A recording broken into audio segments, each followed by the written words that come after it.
Hello friends, आज के video में हम सीखेंगे मीनिंग्स याद करने के एक बहुत ही बेहतरीन ट्रिक।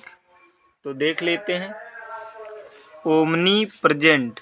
तो यहाँ पर कहीं पर यदि हमें ओमनी लिखा मिल जाए, ओमनी, तो ये बात किसकी करेगा? सर्व। सर्व मतलब सब, जिसको हम अपनी भाषा में सब कहते हैं उसी को सर्व कहते हैं तत्सम शब्द में। तो यहाँ क्या लिखा? ओमनी, और ये है प्रेजेंट। तो ओमनी का अर्थ हुआ सभी जगह सब, और प्रेजेंट का मतलब उपस्थित या उपस्थित होना। तो जो सब जगह उपस्थित हो, मतलब सब जगह पाया जाए, तो उसे हम क्या कहेंगे? सर्व। और सर्व का मतलब सभी, सब, और व्यापी का मतलब व्याप्त। जो सब जगह व्याप्त हो मतलब पाया जाए, तो उसे हम बोल देंगे सर्वव्यापी।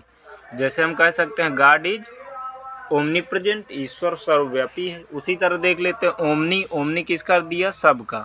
ओमनी और सिएंट का अर्थ होता है जानकार। तो यहाँ पर ज्ञा का अर्थ होता है क्या? जानकार। ये ध्यान रखना, यह जानने वाला। तो ओमनी सिएंट, तो इसका अर्थ क्या हो जाएगा? सर्वज्ञ। जो सब कुछ जानता है तो उसे हम सर्वज्ञ कहते हैं। अगर इसको भी कह सकते हैं गॉड इज ओमनी सिएंट, ईश्वर सर्वज्ञ है। उसी तरह देखें ओमनी पोटेंट। तो पोटेंट का अर्थ होता है शक्ति, या इसी से पोटेंसी बना है, शक्ति मतलब क्षमता। तो ओमनी पोटेंट सर्वशक्तिमान।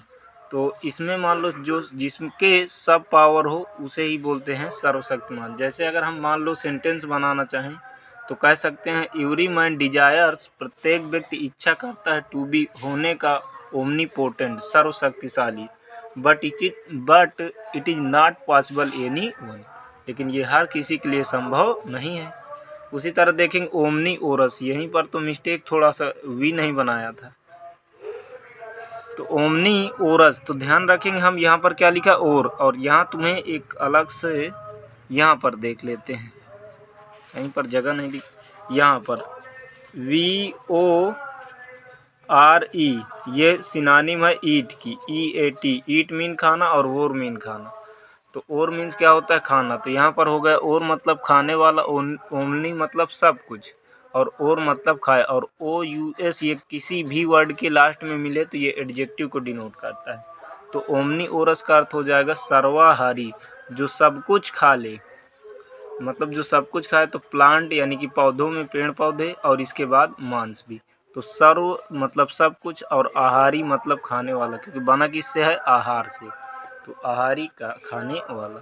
जैसे ह्यूमन को ही कह सकते हैं human is a omni ORS, ये हो जाएगा। उसी तरह देखें ओमनी साइड। तो ओमनी का अर्थ क्या हो गया? सबका, सर्व, और ये साइड का अर्थ होता है हत्या। इसीलिए यहाँ पर देख सकते हो लिख भी दिया पहले भी, सुसाइड। तो सु मतलब होता है खुद की, और साइड मतलब हत्या। ये तो हम खूब सुने रहते हैं। तो सुसाइड का अर्थ क्या होता है? ये ओमनी साइड का अर्थ होता है सर्व हत्या, सबकी जहाँ हत्या कर दी जाए, किसी को न छोड़ा जाए। जैसे अगर हम बात करें तो हिरोशिमा और नागासाकी जो जापान के प्रसिद्ध शहर थे, तो 1945 में 6 अगस्त 1945 और 9 अगस्त 1945 में परमाणु बम से नष्ट कर दिए गए थे। उसी तरह अब हम देख लेते हैं किसको? मॉर्ट। वर्ड में मॉर्ट लिखा मिल जाए, MORT, तो ये बात करता है मृत्यु की, यानी कन्फर्म ये मृत्यु की बात करेगा। तो यहाँ पर हम एक चीज़ कॉमन हमें मिल रहा है, क्या? मॉर्ट। तो मॉर्ट किसको बता रहा है? मृत्यु को। और AL एडजेक्टिव को डिनोट करता है, ये भी ध्यान रखेंगे। तो मॉर्टल का अर्थ क्या हो जाएगा? मरणशील, जिसका मरना संभव मतलब नष्ट हो जाए। उसी तरह देखेंगे इसमें सिर्फ इम लगा दिया, तो इम लग जाए यदि किसी वर्ड के पहले, तो ये अपोजिट अर्थ देने लगता है। ये तुम्हें पिछले वीडियो में बताया भी था। तो इमॉर्टल, तो जो मरणशील नहीं है, मतलब फिर क्या है? अमर, या उसी को हम क्या बोल देते हैं? शाश्वत। तो लड़कों का नाम सुना भी होगा, शाश्वत रखाते हैं। तो शाश्वत का मतलब क्या होता है? अमर। अब उसी तरह देखेंगे मोर्टालिटी। तो मोर्टालिटी का अर्थ होता है मृत्यु दर, और बर्थ रेट का अर्थ हो जाएगा जन्म दर। मॉर्चुअरी का अर्थ होता है मुर्दा घर। तो यहाँ पर भी एक चीज़ हमें कॉमन मिल रही, क्या? मॉर्ट। तो मॉर्ट की वजह से ही बात किसकी कर रहा है? मृत्यु की। अब देख सकते हैं मुर्दा घर, मॉर्चुअरी, और किसी में UARY आ जाए तो ये किसी जगह की बात करने लगता है। ये भी हमें ध्यान रखना है, ऐसे कभी मिले तो कन्फर्म वो किसी जगह की बात कर रहा होगा। तो मॉर्चुअरी का अर्थ क्या हुआ? मुर्दा घर, कहीं जगह की एक बात कर रहा है खास, तो जहाँ मुर्दा रखे जाते हैं मुर्दा का। उसी तरह देखें पोस्टमार्टम। तो पोस्टमार्टम का अर्थ क्या हो जाएगा, मृत्यु के बाद की गई मेडिकल जांच को हम क्या बोलते हैं, पोस्टमार्टम। और ये हमें एक खास बात ध्यान रखना है कि किसी भी वर्ड में यदि पोस्ट लिखा मिल जाए तो ये बात निश्चित बाद की करेगा। तो इसीलिए इसको कहा जाता है पोस्टमार्टम। मृत्यु के बाद की गई जांच को हम क्या बोलते हैं, पोस्टमार्टम। तो इस प्रकार से हमें फ्रेंड्स सीखना है, जिससे मीनिंग से याद करना बहुत ही ईजी हो जाए। तो मिलते हैं एक नए वीडियो के साथ। Best of luck.